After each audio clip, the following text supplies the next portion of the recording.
I'm ready to start when you guys are.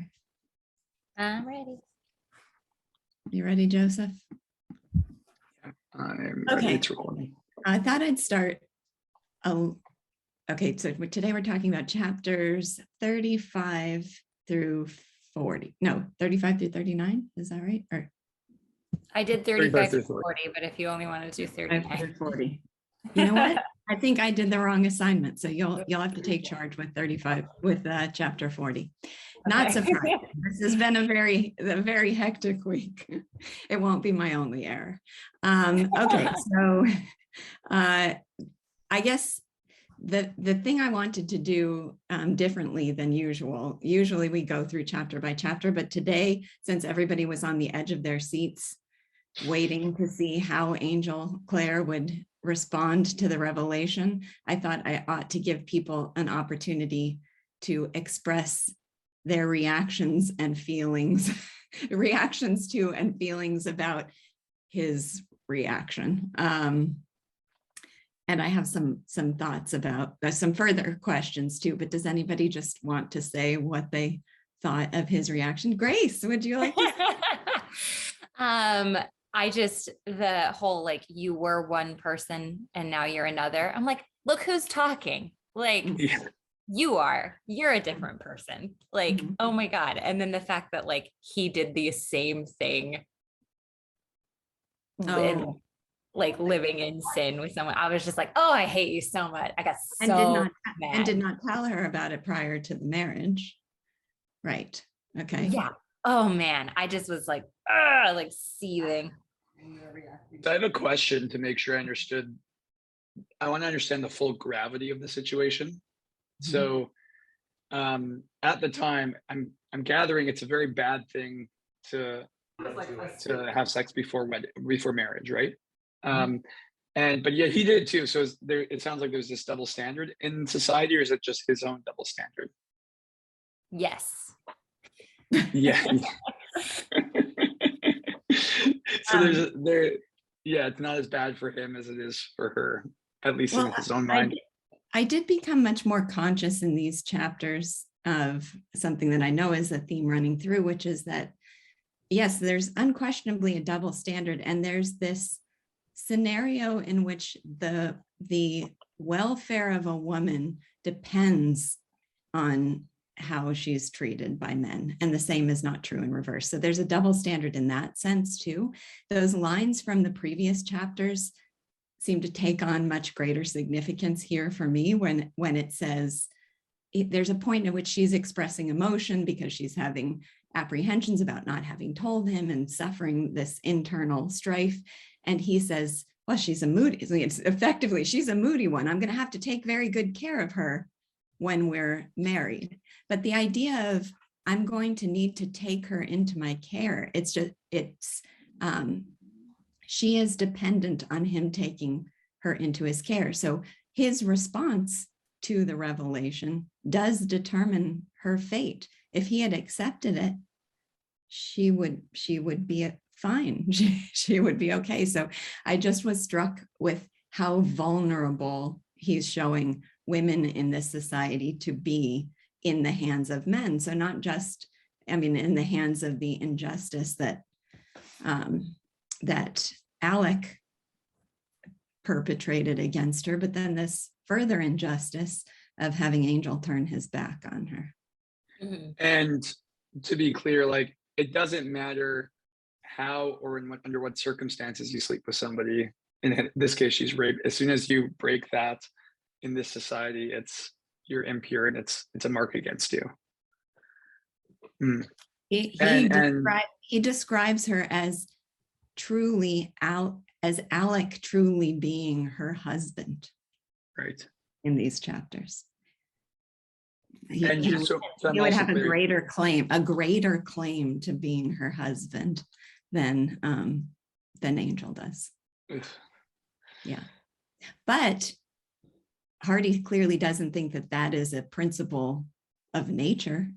He thinks that's a principle that Angel has absorbed from his upbringing and independent thinker though he claims to be.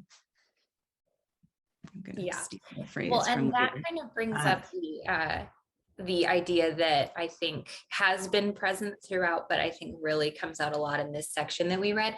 The idea that like she is pure, like she completely is. And so then he has to wrestle with the fact that the person he's looking at in front of his face, reality says that she is pure, but there's some error in his thinking that gets in the way and blocks his affection for her. It still is there, kind of like hiding in the shadows, but because he has this like idea that was, I guess, is the word inculcated in him as he was growing up and as he's lived in this society. When he finds out this information, he's not able to move past it.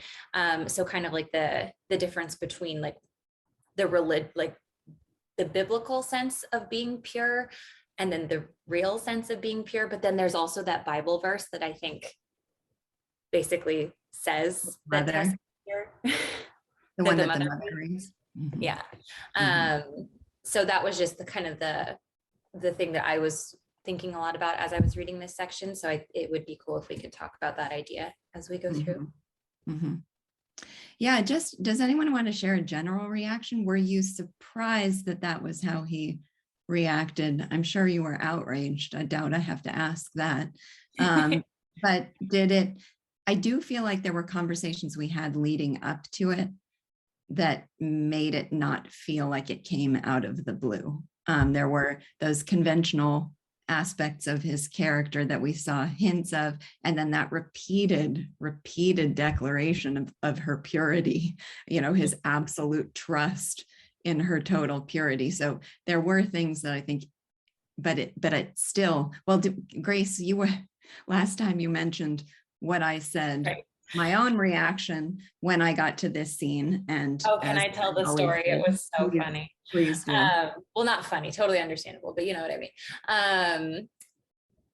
So Lisa, whenever she reads something that I have recommended to her, will text me throughout her reactions and like quotes that she likes and things like that, which I love that she does that. And when she got to this part, she texted me and she said, she told him, and now I want to jump into the lake. in Reddy's footsteps, but for a different reason. Yeah. Okay, Caleb, did you want to say something? Yeah, so sounds that came to my mind as I'm, throughout those chapters reading it, like the sound that Marge makes, and then also in The Shining, when Jack is running around looking for the kid, like those are the sounds that came to my mind. Just kept like just various points of like yeah. Anyways, you've been reduced to grunting by this. Yeah, no, I get that. There are no words. I think I might have made one of those two sounds or a combination of them. I was like running out to get takeout with my son in the back, and I was listening to the first of these chapters when he reacts, and I just went when he got to the part about you're not the same. I was like, ow. Yeah. Ginger, did you want to say something too? Yeah, only, I mean, all that was terrible and stuff. Excuse me. But it was such a relief to be done with the tension leading up to it. It was at least a different way to grumble, but it was a real relief. But you notice we have a considerable amount of the book left after the revelation. So, if the novel is Should She Tell, we might be done with it by now. So clearly there's more to it than that. So we may have more suspense ahead. Okay, well, let's. Oh dear. Got Stefan as well. He does that so well. Oh, he does. We've got Stefan as well. Okay, hey Stefan. guys. Okay, so I'm going to say something here I think is a little more abstract about these chapters, but I feel for the first time in this book that it's not so fatalistic. Everything leading up to this point was so fatalistic, but now it's like you have a clash of values where you have this old, way of thinking, but this self, he loves her, but he's clashing, like Grace said, with his old ways or what he was taught. And it seems like now they're trying to hash that out. And it doesn't seem so fatalistic. There's nothing outside of these two. Now they have to deal with each other and their values. It's kind of like the eye of the storm of fatalism. We're kind of in like a value-seeking place. So. No, I think that's an interesting point, that the conflict seems to have shifted to inside of Angel now. And that in a way gives you a little bit more hope. Even Tess has moments of hope through these chapters, though it's because of the way he treats her when he's not conscious, but it still gives her some hope. And I think there are good reasons for that. I think we see little hints of what we're supposed to regard as his true nature and his true feelings, that this is being layered over the top of or suppressing. But yeah, that is, whether or not the whole universe is fatalistic, I guess ultimately is something we have to reserve for the end of the novel.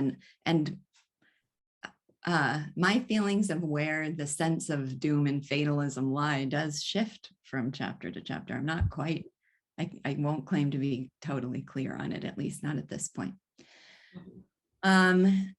Okay, so let's see. Let's just go into the chapters now. So chapter 35, or sorry, 35. Chapter 35. I'm going to go straight to the title. Is that okay, Grace? Of course, go ahead. My title for that chapter was "The Veil of Thine Head Shall Be Grief," because this is that's a good one. They've married. She's told, and the consequence of those two things together is that she will be veiled with grief. And I felt much like I did in that chapter when after she was raped and all the insults added to injury. Here she makes her confession and it just feels like cruel insults are heaped upon her, scene after scene after scene. So just these compounded griefs, his rejection of, it was so painful to see her rejected by him, but the rejection is almost the least of it. It's the manner and the explanations and the things and the accusations and the way. And the sarcasm even. Yeah, so let's just go. Do you have a specific moment in mind for that? I do. I'll have to go and find it because I'm not remembering the exact words. Do you mind if I share my chapter title? Please. I think I chose it for similar reasons. But for me, the chapter was basically like characterized by the shift. So like his perception of her is completely altered. And her perception of him, I think, is now enlightened. It's like, oh, you're not quite what I thought you were either. Or rather, like his love for her is not as deep as she thought it was. So they both kind of have this realization about the other person that makes it not what they thought. And so there's a line where he says something about,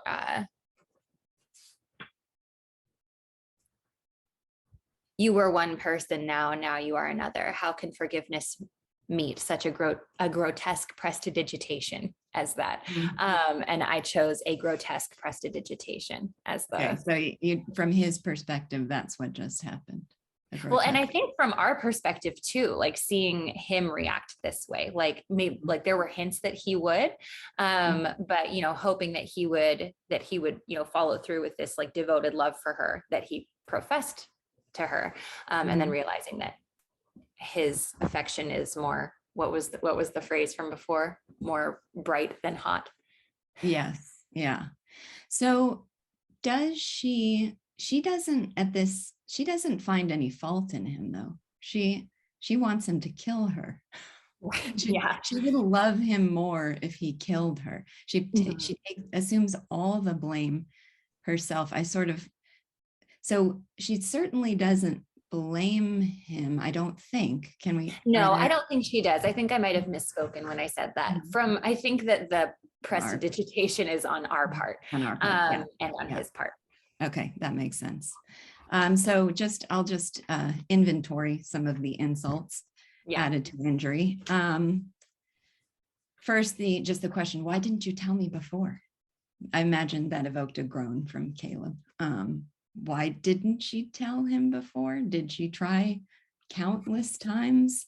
And he was like, no. Nothing you could say could ever possibly change my feelings for you. You need to be perfect now. We'll have conversations about that after we're married. So yes, that was horrific. You were one person, now you are another. It is, I mean, she hasn't changed in any significant way. There's nothing that she herself has done. So the accusation is not fair. I think that there's a single word in the whole chapter that would have made me groan and in pain the loudest. And it was this one. It says, for a brief moment, she takes pity on herself as one who was ill-used, just for a moment. And her eyes filled as she regarded her position further. She turned around and burst into a flood of self-sympathetic tears. So I guess that could be the sort of thing that you were talking about. At least for a moment, she feels like she's been mistreated. And it says, Claire was relieved at this change, for the effect on her of what had happened was beginning to be a trouble to him, only less than the woe of the disclosure itself. He waited patiently, apathetically, till the violence of her grief had worn itself out and her rush of weeping had lessened to a catching gasp at intervals. He waited apathetically as she went through that suffering. So it's one thing for him to turn on her because of these principles that he can't shake. It's another thing to feel nothing for her in that moment. It was. And that change takes place over the span of like 5 minutes or less. Right.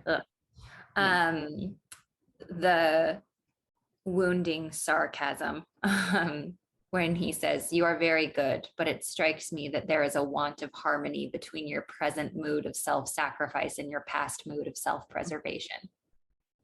After she offers to die for him. Is that? Yeah. Or this. Yeah, when she says, I will obey you like your wretched slave, even if it is to lie down and die. And he's like, oh, you're very good, but wow, that's different. Yeah. Or we can add to that. I don't see how I can help being the cause of much misery to you all your life. The river is down there. I can put an end to myself in it. I'm not afraid. I don't wish to add murder to my other follies, he said. So no, not a trace of empathy for her. No warmth, no kindness, no protectiveness. Completely he turns an offer to die for his happiness into something about himself, a burden on himself. And then just things like him believing she was reposing without care after she finally falls asleep. And this is when I found this line so powerful. It said, having nothing more to fear, having scarce anything to hope. So basically she feels dead. She's so disillusioned and so certain that there's no future for them. And to her, it's everything. So she basically feels dead. Having nothing more to fear, having scarce anything to hope, for that he would relent, there seemed no promise whatever. She lay down dully. When sorrow ceases to be speculative, sleep sees her opportunity. That line broke my heart. So much of this broke my heart. And then he walks up and is like, oh, she's sleeping. She must not care. She doesn't care. And then it describes him later as having a sterile expression as he looks at her. So that, I think, is what made this chapter so painful. Over and above the rejection itself, it was so much worse than, if we were waiting to see, will he forgive her? Forgiveness is not all. Will he forgive her? He not only not forgives her, he treats her, does not forgive her. He treats her with just unimaginable cruelty and coldness. Mhm. Yep. Yeah, all that was just so disappointing and painful. I mean, especially because, you know, you kind of feel like, oh, this guy, he might be good, you know. I don't know. Maybe he'll be her guardian angel. Maybe his name is Angel, and it's just, anyways. You know, as far as her feeling the like shame and like her fault for it, I mean, we definitely saw that at the beginning after it happened. Like she vacillated between the two, and could have been easily swayed. Like, yes, it was your fault, or no, it wasn't your fault. And so, yeah, that's not too surprising that she would just take that on along with everything else that she's taken on. Well, even there was the, one, even the original accident with the horse. yeah, She's, exactly, she's always assuming blame and responsibility for things. yeah. And there was one line where he was standing like next to the fire and talking to her and asking a question that he already knew the answer to. And he's like, it's the perfunctory babble of the surface while the depths churn away. And like, I like in my own like arguments or things like that, sometimes I do get caught up and I won't say anything and I'll get quiet as I'm thinking and churning away. And, you know, I'm often told like, just say something. It feels like this perfunctory babble.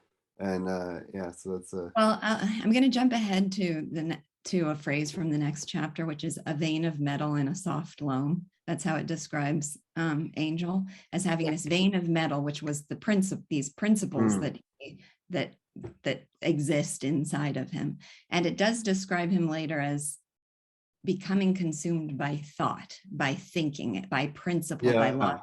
So the idea is, and this is one of the things I wanted to raise in the discussion of these chapters, is there seems to be a dichotomy between his nature and these principles, this vein of metal that exists inside of him. So when she makes her confession, that's what she comes up against, is the vein of metal, and it gets him in this mode of churning thoughts around that hard principle that she hit up against. And there will be lots of phrases to come about that. But even in this chapter, there was the tear. She remained mute, not knowing that he was smothering his affection for her. She hardly observed that a tear descended slowly upon his cheek. I thought this description was interesting. A tear so large that it magnified the pores of the skin over which it rolled, like the object lens of a microscope. That's not a very attractive. Well, I mean, it's also it's a very different, we don't get that granular in like descriptions. Usually it's just like very close up. Yeah, I wasn't quite sure why the magnifying glass on the pores. I don't know if anyone has a thought about that. But anyway, what he's suppressing his real feelings. They somehow vanished in being confronted by this thing that is so shocking to him. But even here, where they've been buried so deep, we still see a little indication of their existence. Yeah, and I think that that's still like the hope that he's like dragging us along to. Like at some point, is Angel gonna realize that he's just gone too far and he needs to come back? Like this tear, and you know, is he gonna realize that he loves her still and can get over this? Yeah. Molly, did you want to say something? Yeah, I think the reason he zooms in on that tear is to show you there's something that is imperceptible, but that we need to pay attention to. It's more of that, you know, that quote you have about, there's a magnifying glass quote. The literary microscope. Yeah. Yes. It's Mhm. that Hardy is saying there's more to the scene that we wouldn't notice just looking in the window. But if you zoom in and you go in really close, you'll see he does have these feelings that are deep down. Mhm. And in film, we could catch it. We could zoom in on his face and then see it here. And then the audience would know what he's really feeling. But Mhm. Tess isn't looking for that. She doesn't know to find that in him. Mhm. And there are all these moments in this book where you have to look really, really closely to see what's really going on. Yeah. In a later chapter, a friend doesn't notice Tess's expression when she sees her at her mom's house. Mm. She overlooks that little fleeting look of disappointment and doesn't notice, oh, Tess is upset. She's here home from her wedding. But Mhm. before I ask her, where's your husband? Maybe I should reflect. Mhm. So I think it's trying to get us to those little Mm. clues that we would otherwise overlook. Yeah, that's interesting. So things are churning in the depths, but takes effort to get to them. Were you ready to move on to 26? Mhm. 36. I can read Roman numerals. I really can. I should put regular numbers in my notes so I don't keep doing this. Okay, chapter 36. I So, got Scott's hand up. oh, sure, Scott or Yen, whoever it is. You have it. Okay. Yeah. There. Oh, hi. So before we leave this chapter, actually what stood out this whole time was this quote. It is in your own mind that you're angry at, Angel. It is not in me. It is not in me, and I'm not the deceitful woman you think me. I just thought it was such a insightful, it's so insightful on her part to see Mhm. difference between, what's out in reality and what's in your mind, right? That's something that most people don't even get, even, Angel, right? So, Yeah. and it stood out in all of the chapters, that he gave that insight to her. Yeah, so Grace, that too is where you're getting, I think, what you were The grotesque describing before. prestidigitation. Yeah, but she just doesn't judge him for it. She Right. has. No, we do. We do. 100%. It's just, I guess, that inclination. I mean, I don't know if it was in this chapter or later, but it describes her as having, I assume it's pronounced apostolic charity. Like she's charitable that's part of her purity, is her generosity of soul. So she's always going to assume the blame. Right. Yeah. No, I'm really glad that you brought that up, Yen. I think that that's a really important, an important, Yeah. because Okay, she well, names it. That's kind of like the phenomenon that we're talking about, but she names it explicitly. Yeah, well, so actually in chapter 26, this is a good segue, because what I saw as the two important things in this chapter are the emphasis given to Tess's purity and sense of honor, and Angel's overemphasis on logic and intellect and principle. Those are the terms that Hardy uses to describe it, is that he is, and that's the vein of metal in the soft loam, which was my chapter title too. That's a good one. But so if he were more connected, it even says if he were more connected with his animal nature, he would have been a better person in this moment. I think there are a couple sort of obscure, vague references to the fact that if she had seduced him or, used her womanly wiles in this moment, then he would have accepted her. And then that would have actually been the right thing to do. It would have been the wrong way to get there, but it would have the been right thing to have happened. Like the result would have been correct. Yes. And then this goes back to the rest of her character. Like that would never occur to her. It just wouldn't, because she is so pure. Oh my gosh, it reminds me of the thing you pointed out even in the first, I think it was one of the first chapters with her mother, when she's like, get somebody else to do the work for you. You're pretty. they'll do the work for you. And she's just like, oh, I don't want anybody to know that we're having this problem, so I would never ask anybody else, not even occurring to her. Didn't get that was the implication. Yeah. So yeah, so some of the ways her incredible sense of honor, and it describes it has the apostolic charity phrase, and also describes her as human. Oh no, I got to get the exact phrase. I refuse to butcher Thomas Hardy. It is, this is when he suggests that she would be, if he stayed with her, she would be burdening their future children with misery. Yeah. His last representation had now been made, and it was, as she said, a new view. She had truly never thought so far as that. And his lucid picture of possible offspring who would scorn her was one that brought deadly conviction to an honest heart, which was humanitarian to its center. So she is the picture of perfect charity and humanitarian to her center. Yeah. And like the thing that is so tragic and so brilliant about this book that we're reading is that she is so faithfully depicted as this amazingly charitable, pure woman. And that is the source of all of her problems. The fact that she is pure. If she had used her feminine wiles to get someone, my cat turned off my light. She's being particularly crazy today.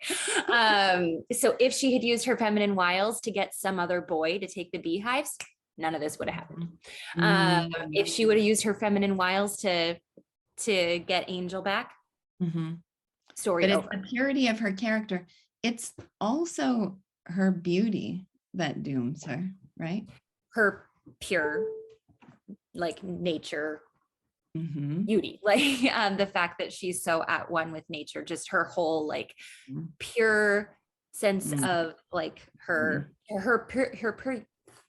pure character that is reflected in her purely beautiful face. There, that is what makes her beautiful over and above. That's interesting. Okay, because there was that first scene, the very first scene at the May Day dance, where it describes her as not, in a sense, being more beautiful than the other women. But there's something about her, and that's the something. She's perfectly honest and charitable and good, and that is why she experiences all of these horrific things in this world that is not good enough for her. No. Well, that will be a good segue to the next chapter. But before we get there, I just want to, so remember that for a second. But I want to get to the description of, I think, so we had hints of Angel's vices that would make intelligible the way he treats her when she makes her revelation. We saw hints of it, but I think we get, after she makes her revelation, we see his reaction, we're given more insight into his character about why he behaved that way. So this was one of those passages that I thought, okay, now I understand him better. Within the remote depths of his constitution, so gentle and affectionate as he was in general, there lay hidden a hard logical deposit, like a vein of metal in a soft loam, which turned the edge of everything that attempted to traverse it, including her love, right? So it had blocked his acceptance of the church. It blocked his acceptance of Tess. Moreover, his affection itself was less fire than radiance. And with regard to the other sex, when he ceased to believe, he ceased to follow, too caught up in his intellect. When he ceased to believe, he ceased to follow. Contrasting in this with many impressionable natures who remain sensuously infatuated with what they intellectually despise. So that,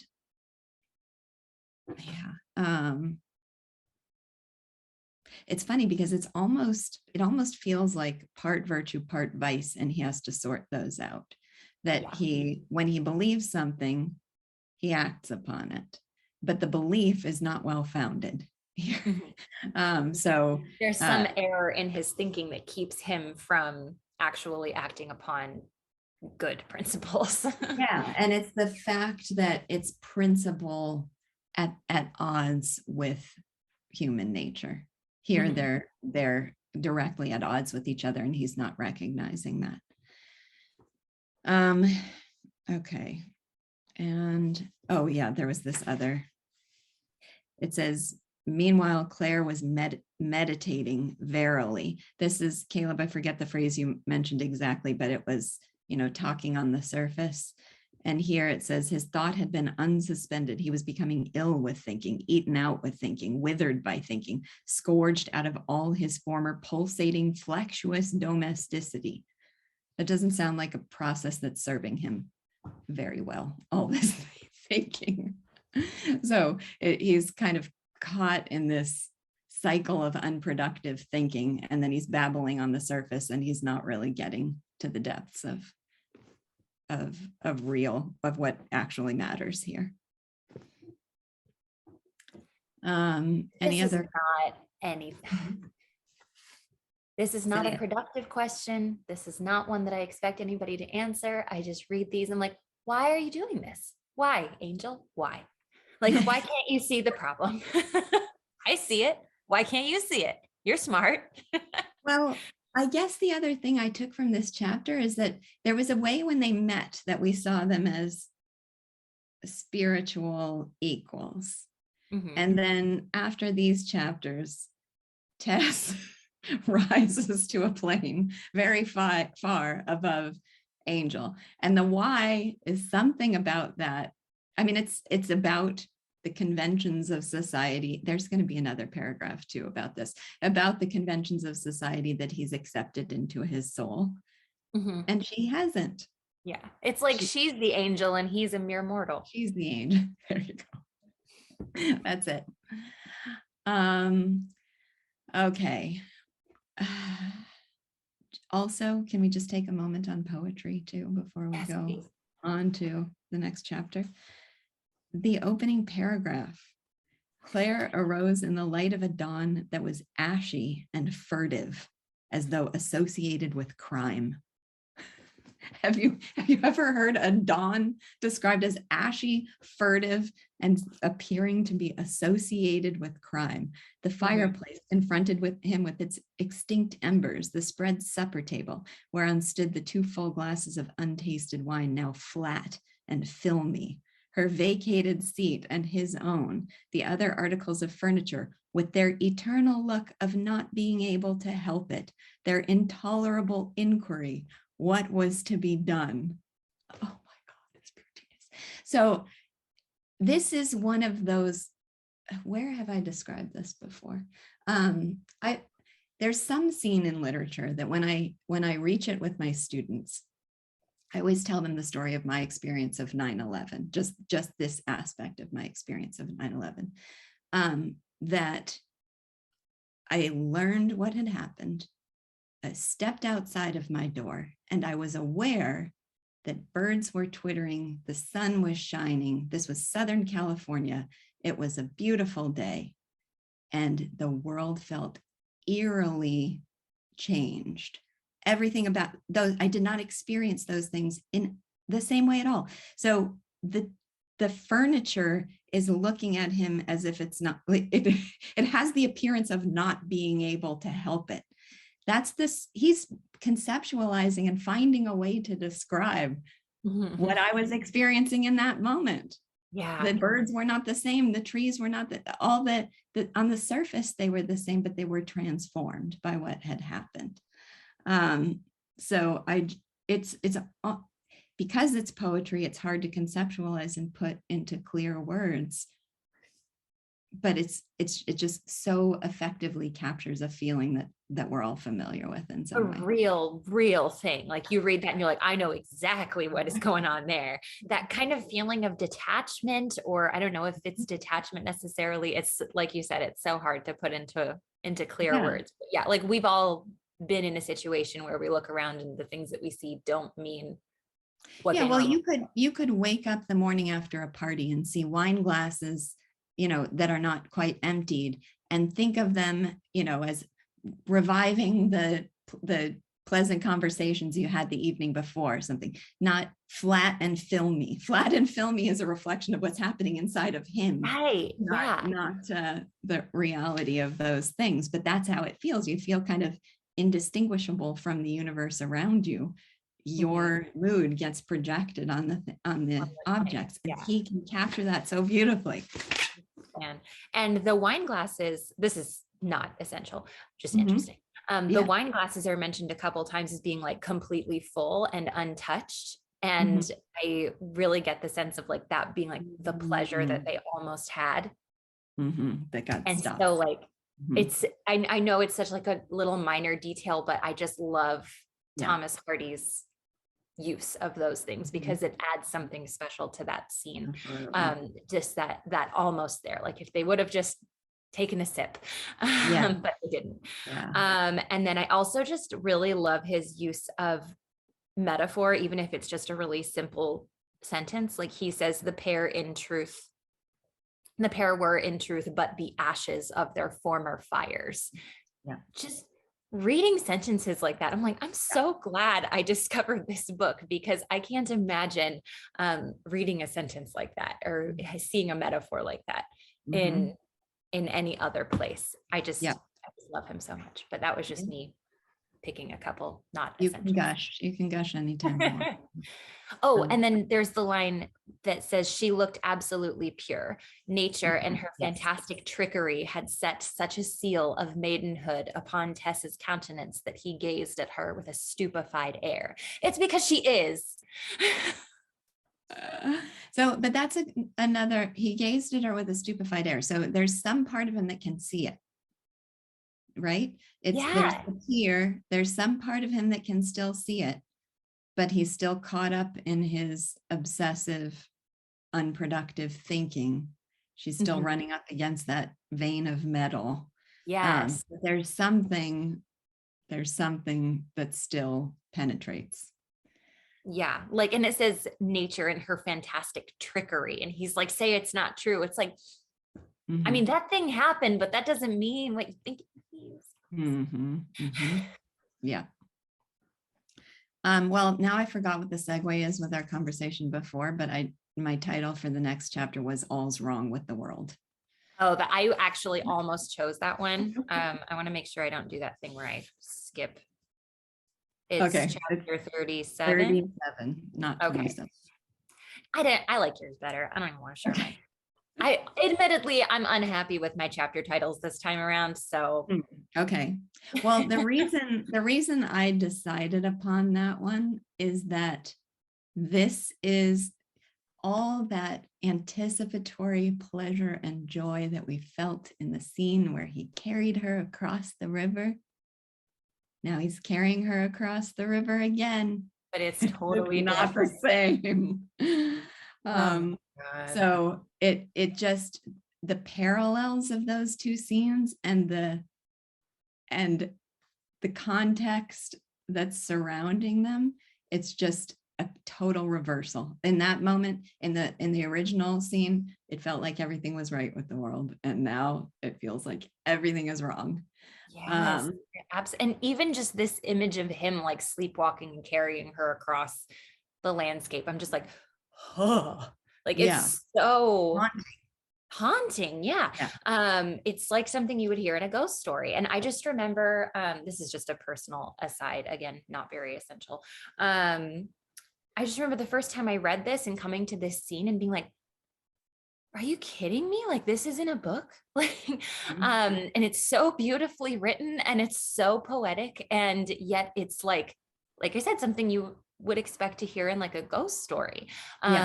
You can see him doing that, carrying her, and it's so moving and so, like I keep saying, haunting.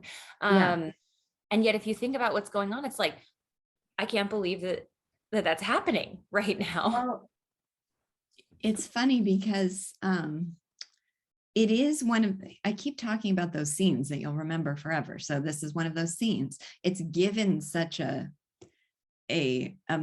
moving reality of its own. So that's part of what's so compelling about it, is that it is it is dramatic and haunting and memorable and brought to, like, you can feel yourself there again. So there's that aspect of it. And then simultaneously, it's emphasizing in excruciating terms the pain that she's suffering. She just thinks, I have a whole bunch of things in my notes about this, but she just thinks, oh, if we just died right now, his last half hour would have been a loving one.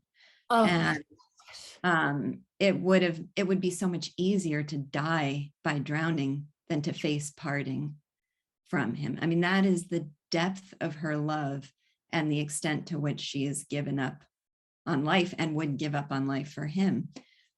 She wishes they could be dashed to pieces. It would be desirable to be dashed to pieces together. At least it would be something they were doing. She finds it pleasant to think of herself as wholly his possession, to dispose of as he wishes. That gives her pleasure, to think of herself as his possession. So it's a haunting, beautiful is a weird word to use, but I know what you know what I mean. Haunting, beautiful, captivating, memorable scene. It makes her pain and devotion so intense. And there's another, it also, I think, gives us a little, it gives us a little bit of hope, like the tear, because when he's asleep, when he can't think consciously, his impulses are to love her. Yeah, no, and I think you're absolutely right. And it's I think this is like such a uniquely Thomas Hardy scene, because it can do all of that at the same time.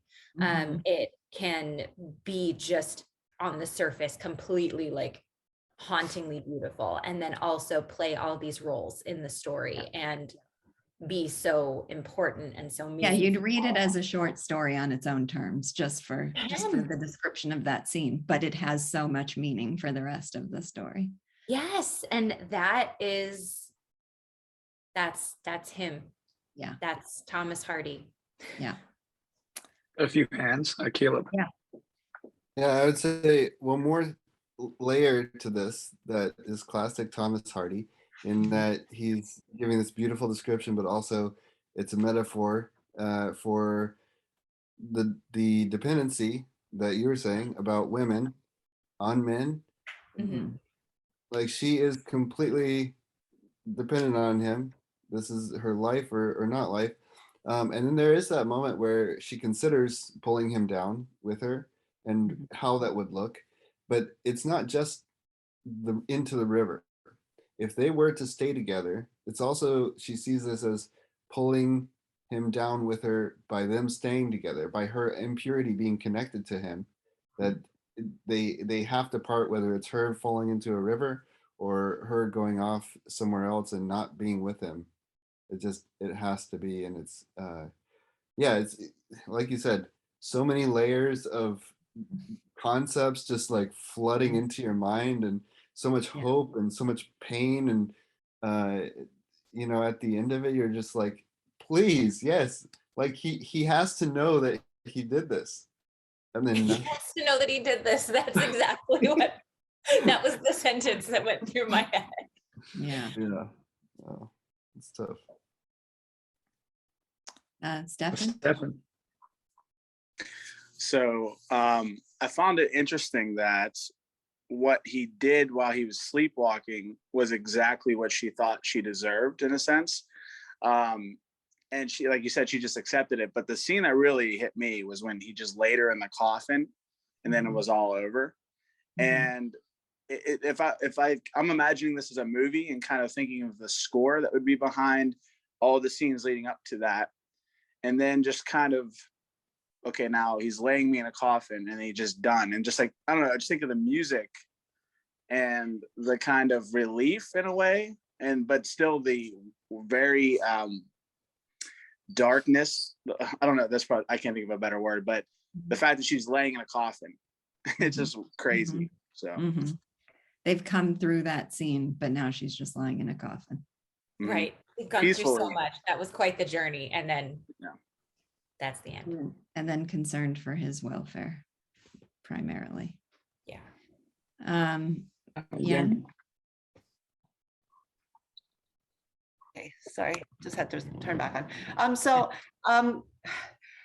What, I mean, this is just something to flesh out here because I wanted to ask what in the descriptions differentiates her view of her wanting to be basically his possession and being disposed of, and the difference between that and the social conventions. Like, is Thomas Hardy going there? Is he making that differentiation? Because I mean, I think so, but I haven't pinpointed how, because it probably requires another rereading or two to really understand, like, okay, what's the difference between Angel's feeling of she's completely dependent on me and now I have this burden, right, of her past versus her complete devotion to him? Let me try to clarify. I want to make sure I understand. Like, what's the difference between her, I guess, pure, maybe outside of society's conventional thinking of what devotion is versus his feeling like she is dependent on me? Like what's the difference? Well, I'm not sure I totally grasp the question, but I think the difference is in how they are each evaluating her purity and her fittingness to be his wife. So his view of that comes from societal conventions, and her view, I mean, I wouldn't say she exactly has a view on that, because she doesn't think in self-protective terms. She's complete devote. She thinks in terms of her devotion to him and to other people. So she sees where he's coming from, and she is like, yes, absolutely, like that's right. That's the truth. But Thomas Hardy is certainly saying that she is pure and deserving. Pure. Yeah, is that the question? So she does not have the same view as Hardy. maybe that would be something on the right track. She doesn't she doesn't have the, I don't want to say capacity. It would be kind of weird and inappropriate for her to have this like global view on the universe. She has these instincts about what's right and wrong, and they come from something very pure in her soul. So they make her very pure, but she doesn't have a philosophic idea about it. So there's a lot that she just accepts from Angel because she loves him and is so devoted to him from that purity of her soul. Her devotion to him is simple, and not in a deprecating way, but just it's just simple devotion. There's nothing else filtered in there. She's just completely and totally devoted to him and his desires. And so because of that, I don't think she's able to have a separate view, I guess, is what it's not striking me as the right formulation. I'm always reluctant to make these comparisons, and I don't know if they're going to fall on deaf ears because you have to have read A Doll's House for it. Are you familiar with A Doll's House, Yen, at all? Yeah, I am actually. So, okay, so in that play, there's going to be so many things that are different, so that's why I don't like to make the parallels. But in that play, she did something that society judges. Her husband condemns her for it. And his condemnation, which is cruel and completely what she didn't expect, and he has the same kind of abrupt coldness and views her as a totally different person. And that prompts in her a response of, oh, wow, you're wrong in this, or I think you're wrong at least, and I need to go figure it out. So it kind of emboldens her character, and she has this kind of intellect and strength. That's not a Tess character. Right. She's not going to react in that way. She's going to. But what makes her not do that? Because in the sense, you could see the purity of her character Why doesn't she lead her judge to that him? conclusion? Like if she were more philosophical, and I think this brings up what Grace is bringing up, right? Like she's not philosophical in that way, right? Although I think she tries. She wants to fulfill her, she knows she can be smart, she's been told that, and she feels that too, right, in her schooling. And so I think the issue is she's not there, but why, right? And is Thomas Hardy saying anything about that difference? I think at least implicitly, maybe explicitly, yes, but I just haven't pinpointed that. And I just, I feel a little bit like, well, why is it that she doesn't have this? Why is it that Thomas Hardy isn't making a big to do about her view of devotion, when maybe this devotion not society, not put in there by society? I think maybe that's the point, is that it's not put in there by society, whereas for Angel it is, or at least to a great extent, right? Let me try this out on you. So I think the basic question is, why doesn't Hardy have Tess judge Angel for his treatment of her? If Tess is the superior one outside of the standards of society, then when he reacts that way, she ought to be upset about it. And that's part of it. That's part of it, for sure. Because that would lead, what if she had that thinking, it would lead her to that conclusion, right? So okay, well, I think part of it has to be that humanitarian to her core in Thomas Hardy's understanding of the term, and apostolic charity, that is what he thinks is good. So for her to be devoted to him at her own expense, whether or not he's entirely justified, I think he regards as part of her virtue and her purity. That's what I wanted to try out. Okay, thank you. So I think that later on we get a description of what society believes a woman should be doing, and from the mom, right? And so I think that Tess is performing in just a very natural and way that she thinks is right, which is just to be devoted. But if she had this backing of like, well, a woman does this, and this is what I'm giving to you, this is what I'm bringing to the table, and like, I don't think she has that. I think she just has this pure devotion that she wants to give without enumerating the efforts. And so it's hard for her to argue like why she even matters other than to be devoted to him. But I'm not sure how this, go ahead. Sorry, I was just saying, I don't think that even if she was super familiar with that Bible verse or with that list, that she would make that argument to him. I think that she has this complete and utter devotion to him as a result of her spiritual nature. It's not informed by philosophical arguments like A is A or whatever.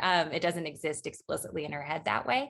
And I might regret saying this, but that is probably part of what is so pure and good about her, is that she's just naturally pure and good, and she doesn't have to think it all out and get all up in her head like Angel is.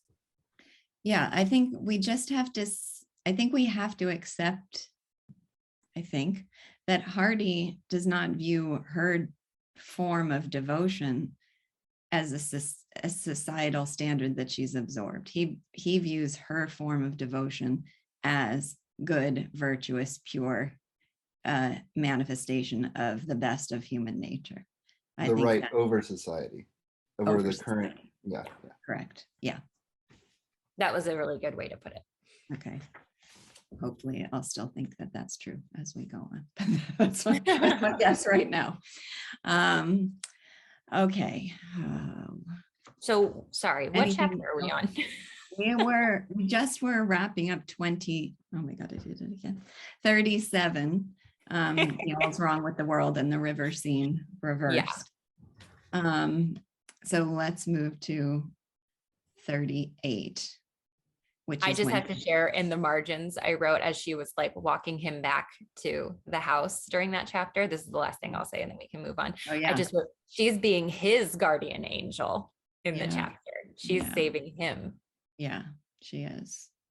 But and then her reward is to be sent home sent home and then subject to cruelty and mistreatment once again. So my chapter title for this was No Place for Her Now, because she goes home and home is no place for her either, and she has to move on. I chose, and I think as we talk about it, I'll be able to explain it more, but I chose The Strength of Tess's Bounty. Okay, well, do you want to talk about what was significant to you in this chapter? So the things that Tess does, the men in her life as it happens in the book, have such a huge impact on her family. Rightly or wrongly, when these things happen, like her parents specifically, talk about what it means to them in particular.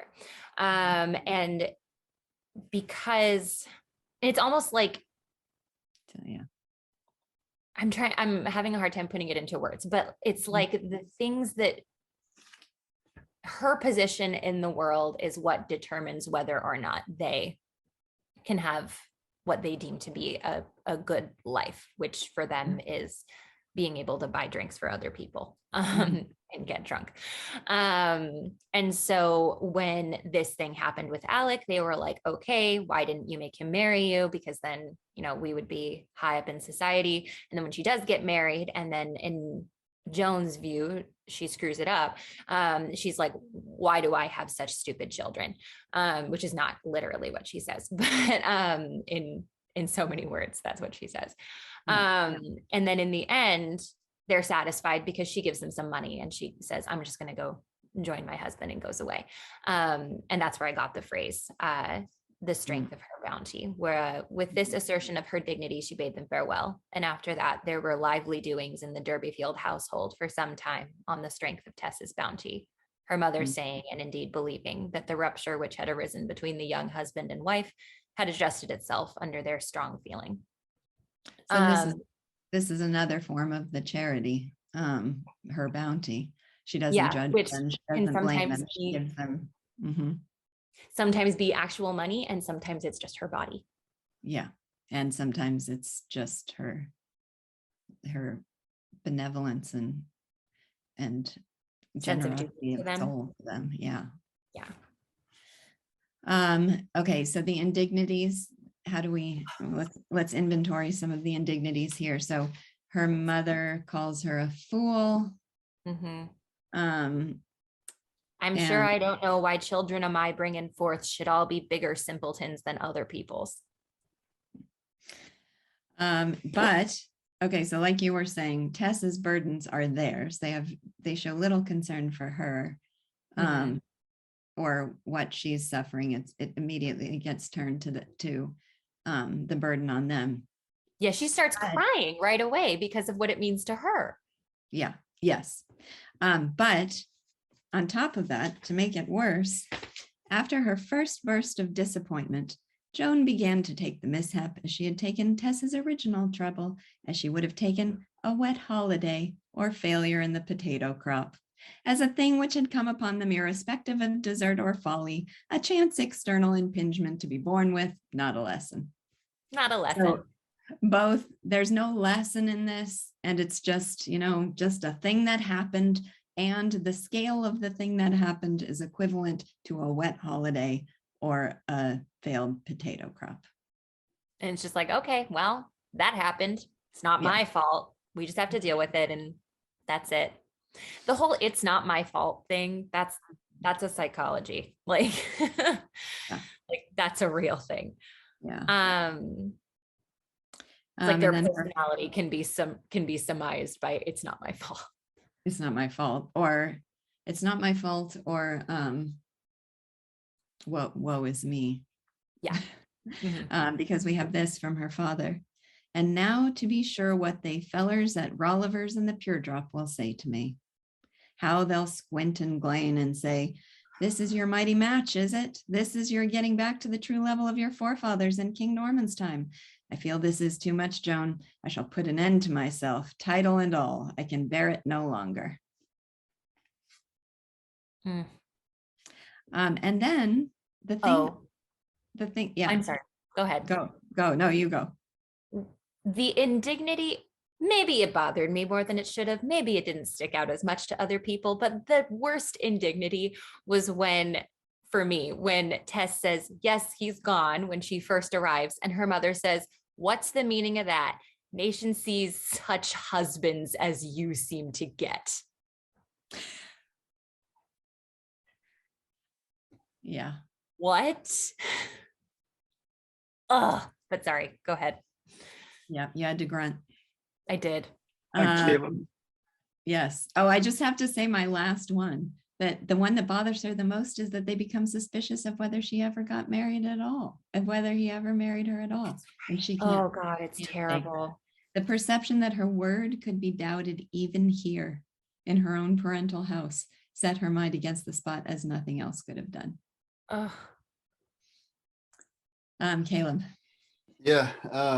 So that I definitely wrote down that quote about something to be, a problem to be overcome, not a lesson.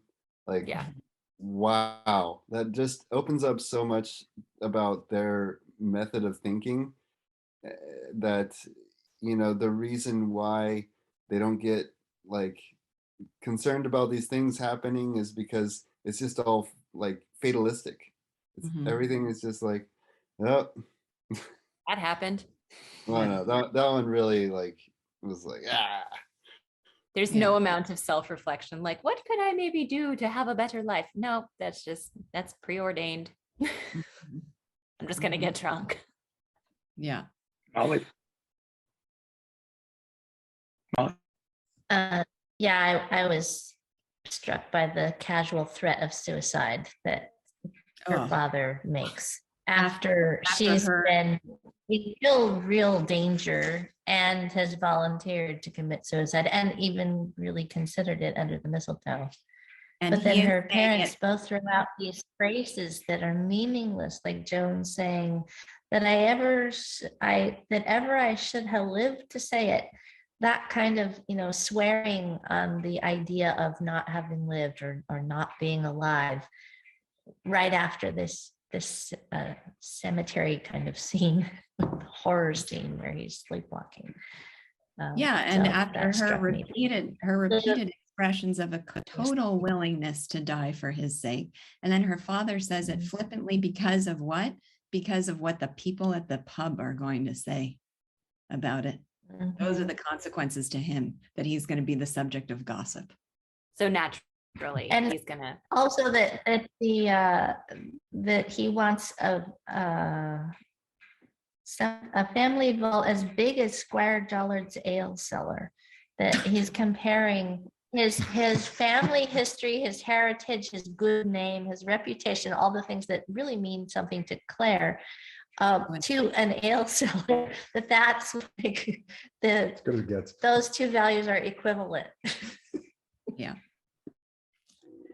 Actually, can I say something else? So maybe that actually is a really good point. Maybe we are supposed to look at this as a corollary between like the high society, like truly like can't get these great positions or start a farm that's going to be reputable. And it also is the same foolishness that causes this man to say he's going to commit suicide. Maybe because I mean, that's the way humans work, is that we do work on scales. Good is good until it's where you're at, and then it's no longer good. There's something better out there. So maybe we're being given a vision of two completely different scales, but the exact same thing happening. Interesting. There was a line earlier about the place in the middle between those things where happiness is possible. I'll have to go back and find it now. Oh, I don't remember that. I would love to read that. Yeah, then once you exceed that, new troubles are introduced. And if you're below that, you have a different set of troubles. There's a line exactly about that. So I'll make a note to find it. I hadn't thought of it in those terms before. I just thought of it as a really interesting observation at the time. But yeah, that's really, yeah, thanks. I'll find that. Okay, so let's get on to chapter 39, because then you'll have to tell me what happened in chapter 40, since I apparently didn't do my homework. With chapter 39, let's see.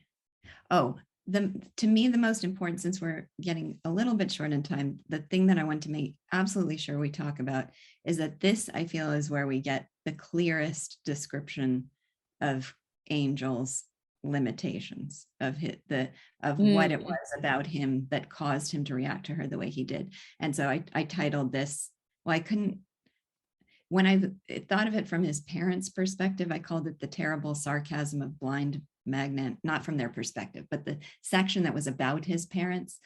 I chose the terrible sarcasm of blind magnanimity, because it's just this conversation where they're repeatedly being so kind and saying, but we'll love her. We'll love her because she's so pure. We know that she's so pure, and she's just this innocent maid. And it's just like, they're trying to be kind and to assure him, and they're not being sarcastic, but it's sarcasm within the reality of the situation.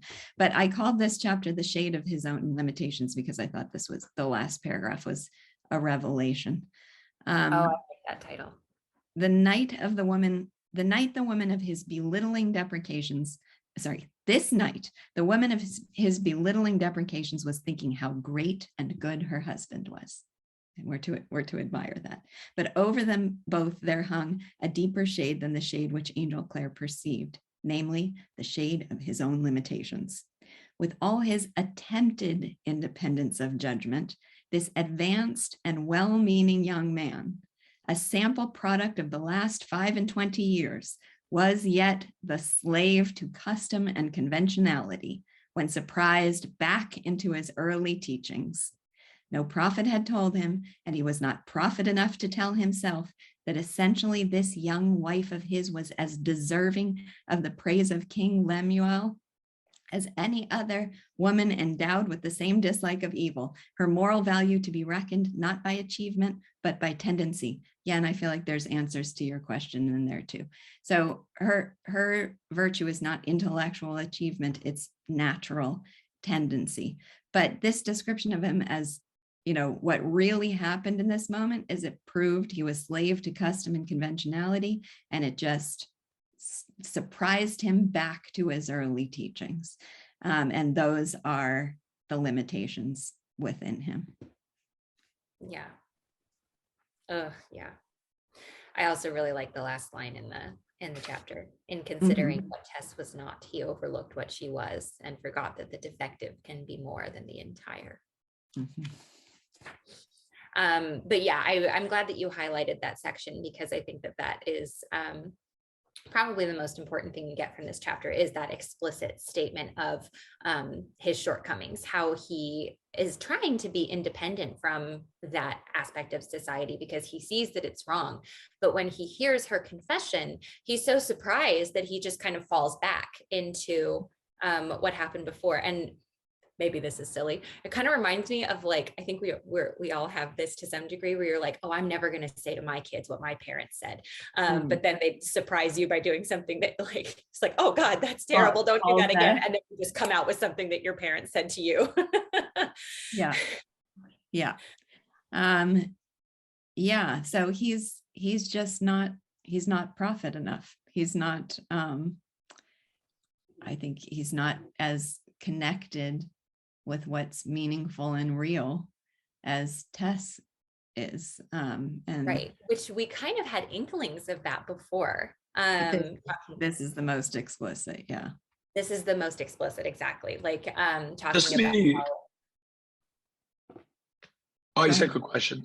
This is not his introspection. This is a narration about, so he's not aware of this, this flaw. Okay, I was a little confused about that. I wasn't sure if he was starting to realize something, but no, he's completely blind to this still. Yeah, I kind of like the description that it describes it as over them both. So over him and Tess, what is hanging? His limitations. Yeah. So it's not, it's not a self-awareness. It's the thing in him that's that's hanging over them both and making them both miserable.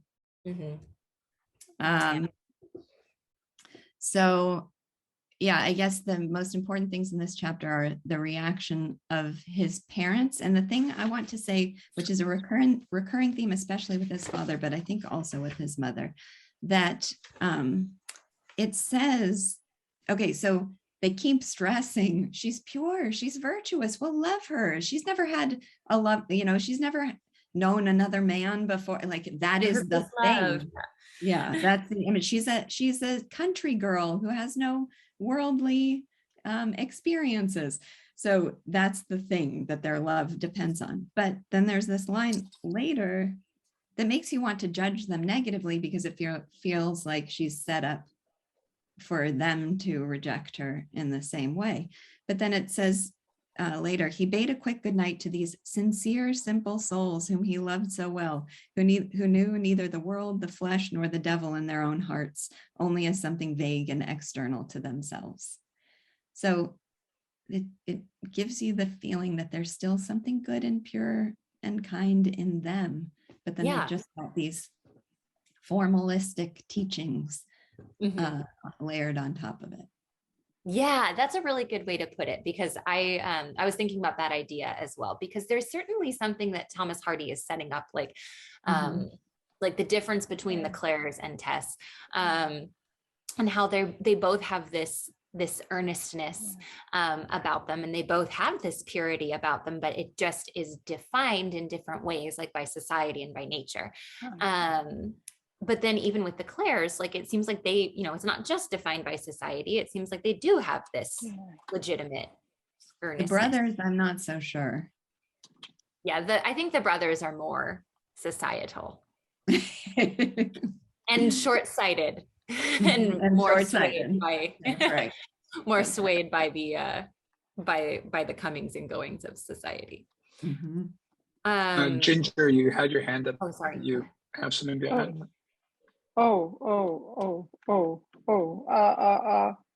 Here I am. Yes, I will. I'm actually going to put it in the chat. Okay. I was just going to put it in the chat because it's a little off topic in a way. So, excuse me, I thought I was on mute when I was ing. That's all right. Kathleen. Hi, good morning. One of the things that I thought was really interesting about this chapter was when Angel's mom asks him, Angel, is she a young woman whose history will bear investigation? And then with a mother's instinct, Mrs. Clare had put her finger on the kind of trouble that would cause such a disquiet as seemed to agitate her son. And then she's spotless, he replied, and felt that if it had sent him to eternal hell there and then, he would have told that lie. So I thought that was interesting. There was this brief moment where he could have come clean with his mom. He could have told her, and not so. One of my cheeky proposals for a title here was "Should He Tell?" Oh, that's good.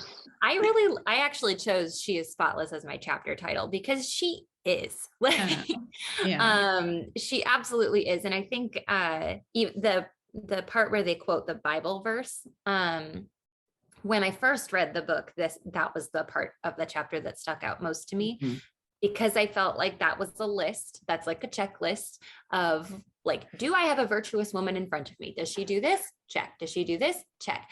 And I feel like to a certain degree, like every single one of these things is like describing Tess. Now, granted, she doesn't have her own children, but she took care of her siblings, and they all really relied on her when she lived with them. And I think the same can be said about the rest of the items in this Bible verse. Who can find a virtuous woman, for her price is far above rubies? She riseth while it is yet night, and giveth meat to her household. She girdeth her loins with strength, and strengtheneth her arms. Doing hard work, right? Like what she was doing at the dairy and what she has been doing to support her family. She perceiveth that her merchandise is good. Her candle goeth not out by night. She looketh well to the ways of her household, and eateth not the bread of idleness. Her children arise up and call her blessed, her husband also, and he praiseth her. He should. Many daughters have done virtuously, but thou excellest them all. And so I really feel like this should stab Angel in the heart, like the fact that he has this virtuous woman and he has not praiseth her. He has left her. And then when he goes on to say that she is spotless afterward, I think maybe I'm wrong to say this, but when I read that, I think like that's him telling the truth for a second. He is, he does feel that way. He's just kind of like clouded by this intellectual idea that's getting in his way. And much like the truth came out when he was sleepwalking, I feel like that's an instance of truth, of saying she is spotless, because it is curious that it says if it had sent him to eternal hell then and there, he would have told that lie. Something is compelling him to do that. Not his parents' approval. It's not right. So I think it makes sense to me that he doesn't know what's compelling him to do that, but it actually is his love for her and the belief he has about her within him that he's not able to make contact with right now.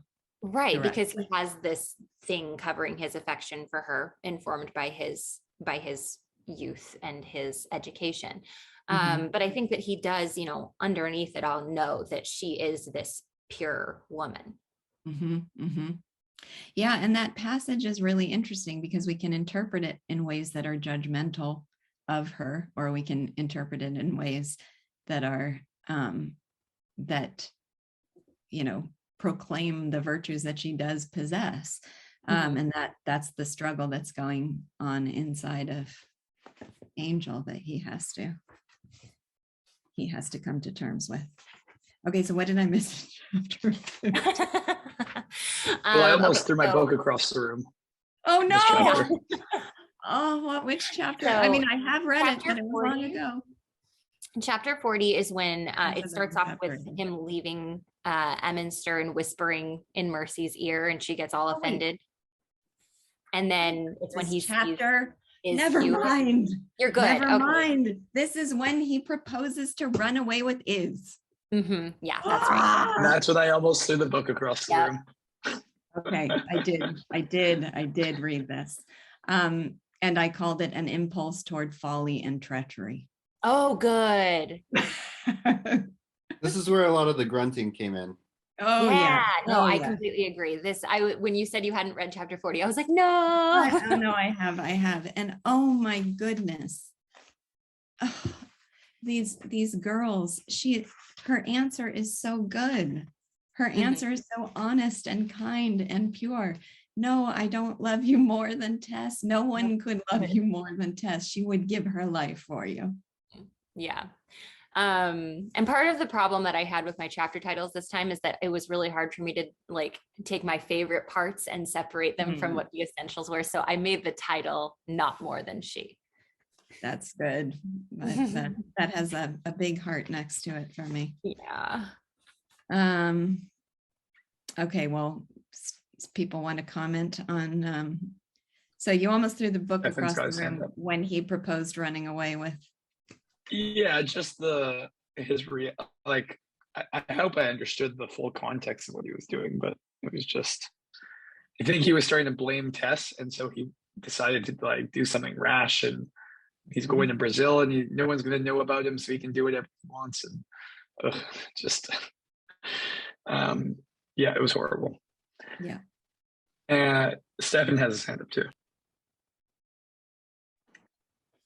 I have to read from my phone, so I'm not going to have a video. But when he invited Izzy to go to Brazil with him, Lisa, I almost literally sent you that quote and just told you that I was going to have to stop reading this book because that threw me through. I was like, this is crazy. But anyways, he revoked it. But I want to read the quote because I actually found this with what's her name? The really pure girl that he didn't choose. What was her name? Miss Chant. Oh, Mercy Chant. Yeah. Oh, yeah. Okay. So I found this extremely funny. And I don't know, it reminded me of when I was like 18 and I would say things just to provoke people sometimes. And so When he whispers in her ear. yeah, he goes, she says, a cloister, oh, Angel Claire. He goes, well, she goes, why, you wicked man? A cloister implies a monk, and a monk in Roman Catholicism. And Roman Catholicism, sin and sin damnation. Thou art in perilous state, Angel Claire. And she goes, I glory in my Protestantism, she said severely. And then just the fact that he whispered in her ear, and he doesn't say what he said, but just was trying to get a reaction out of her. I just think that's so funny. Yeah, what is happening to Angel there? He describes himself as going crazy. Yeah, he's being wild. He's being really weird. Crazy. Yeah, he's being, it's like a recklessness brought on by the all the emotions of the situation. Completely. Yes. Well, Yeah. His justification is, why not be revenged on society by shaping it? Well, as it's described, why not be revenged on society by shaping his future domesticities loosely instead of kissing the pedagogic rod of convention in this ensnaring manner? So this is how he's going to rebel, run away with another woman. I don't know, this kind of whole thing that he's going through felt pretty intense for me. I was married for 5 years and then got divorced, and in my mind marriage was like a very like rigid and clear devotion to another person, and it really wasn't that for my partner. So I felt like at the end of it just completely betrayed, and I also like kind of got into this reckless thought process of like, what does the world mean anymore? What does it even matter? And so I see him going through this, and I'm like, yeah, I get it. Like, just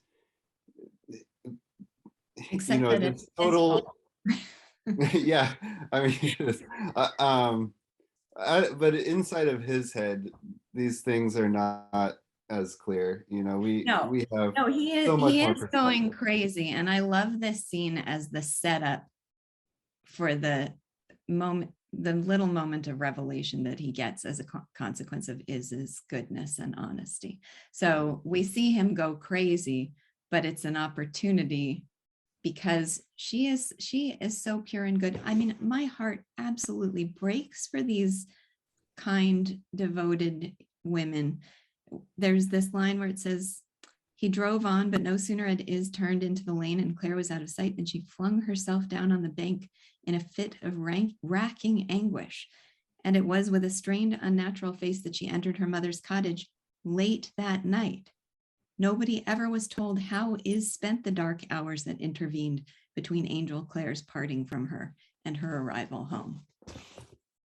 Oh, what could be more devastating than being left to wonder how she spent those dark hours suffering for her kindness and her goodness and her honesty. Yeah, that was very stinging. Yeah. But it did teach him something. It did, that he has a loving wife already. Mm-hmm. I just wanted to say, to capitalize on that, I just don't know how this girl hasn't committed suicide by now in this story, because the amount of, I mean, it was such a massive tease. She was on the verge of moving on with this guy that she's in love with. And, it seems so real and just taken away so quickly. It almost reminds me of, like, I don't mean this to be comical because it's not, but there's those scenes in movies where you have a character who's like an innocent bystander who seems to always get screwed over, like when I don't know, like stand on the street and just constantly getting like puddles splashed on them, and no matter what they do, they have like a brand new suit on. You know what I mean? And Izzy just seems like she's so sweet and so nice and has been so good throughout the book, and finally gets her chance and just taken away. So well, It is an extension of the recklessness with which earnest, good women are treated. Oh, So that's these a are good point. other pure souls that get, yeah, who are dependent on how they're treated by men. Mhm. Molly. Well, following up on what Caleb was saying, I just want to put in a little bit of, just a teensy bit of sympathy for Angel here, Mhm. because earlier on, when in this week's reading, we see the shock that he feels. It's almost as if he's had, there are always symptoms of physically struck him, almost like he can't speak, he can't move, he's pale. This is ruining his whole life too. Mhm. And so there's, I mean, I think Hardy is wanting us to feel a little bit of that turmoil that he's feeling. His whole life has been undermined. It is partly his fault. There are things he could have done to prevent it. He certainly has half the responsibility or more, but it's the fact that it's affecting him in this way. I think we're meant to feel a little bit of sympathy. Oh, for I that. think, I definitely think we're supposed to feel sympathy for him, because we just have so much sympathy for Tess that we can't help being outraged and Mhm. blaming Right. him. But we, first of all, we see the conflict in his soul, and we see his good impulses still present there. And we see why, we see that if really it's society to blame, and he'd have to be a prophet to Right. supersede the ideas of society. That's a lot to ask of a young man. He's a saint, but he's not. So yeah, Yeah. but he's superhuman, and Yeah. he just is more an ordinary man in this time, Yeah. and a better man than a lot of the other ones we've seen. Yes. He's a better man than her father, and a better man than her first lover. And he wasn't toying with her. He was respectful. Mhm. But he's what he does to is he's aware of her affection for her and asks her to run away with him and then dumps her, but he's not aware of all the pain he is causing. He doesn't do it intentionally or No, and he spitefully, or he realizes he doesn't that she set was- things up like Alec did in this sort of sneaky. no. So he's not. There's still a huge contrast between him and Sure. her. Yeah, Really absolutely. bad case.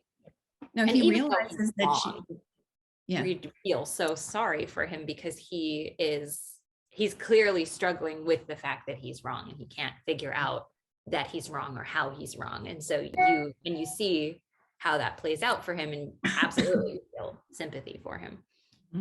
Well, it And he makes the can't novel even a lot trust his own more mother. interesting. He doesn't trust his own mother enough to be able to share it with her. Right. And that's a sad state to be in. Yeah. I feel a lot of sympathy. So ultimately, I think it'll make the novel a lot more interesting that he's complex in that way. He's not a villain. He's not Alec. Right. Alec is so- the villain. Angel is a multifaceted human being. Right. Okay, so two things. One, so I made it here today, despite it being Father's Day, my son's 10th birthday, having my daughter's bridal shower yesterday, and a few other things. But next week is the wedding, next Saturday, and I think Joseph has wisely recommended that perhaps I ought to take a week off.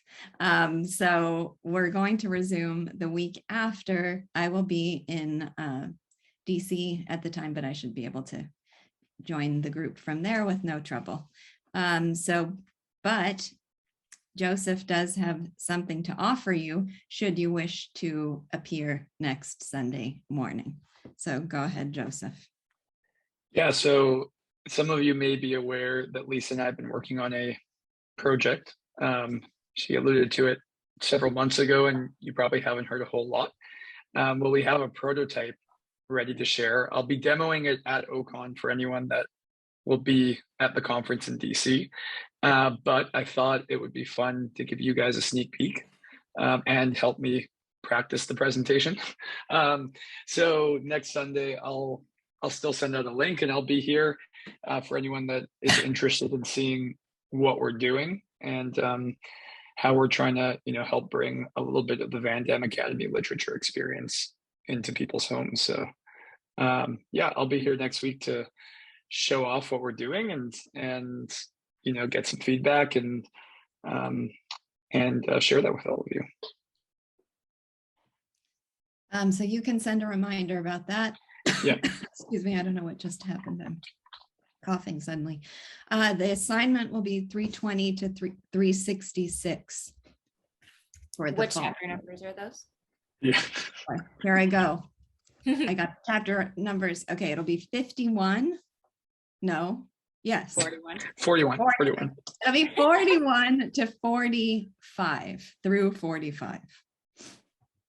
Okay. 41 through 45. So finish reading chapter 45, which is Finish the reading first chapter chapter of 45. is the 6th. Yes, it would be clean to cut it off before that, but it's not enough pages. So, Okay. okay. Well, thanks everybody. Bye. Thank you. I'll see Bye-bye. you in 2 weeks. See ya. Bye.